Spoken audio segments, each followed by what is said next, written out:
आपने कभी सोचा है, जब कर्ण के रथ से सूर्य जैसा तेज निकलता था, जब उनके तीरों की गर्जना से देवता भी कांप उठते थे, तो उस सूर्यपुत्र के पीछे कौन थीं वो स्त्रियां जो हर युद्ध से पहले उसकी विजय के लिए दीप जलाती थीं?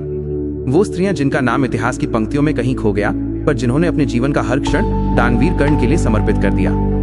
आज हम उन्हीं दो अद्भुत नारी शक्तियों की कथा सुनेंगे, वृषाली और सुप्रिया, जिनका प्रेम, त्याग और पतिव्रता कर्ण की वीरता जितनी ही अमर है।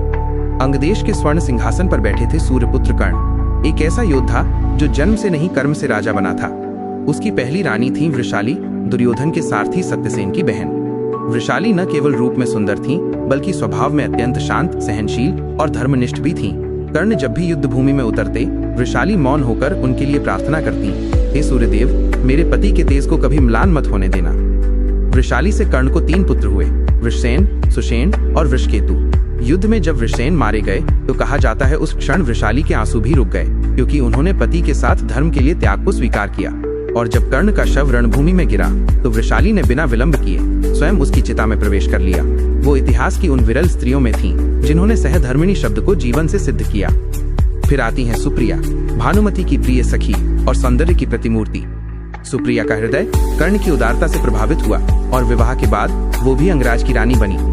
सुप्रिया से कर्ण को 4 पुत्र हुए, चित्रसेन, सुशर्मा, प्रसेन और भानुसेन। सुप्रिया ने हर क्षण कर्ण के जीवन की कठिनाइयों में साथ दिया।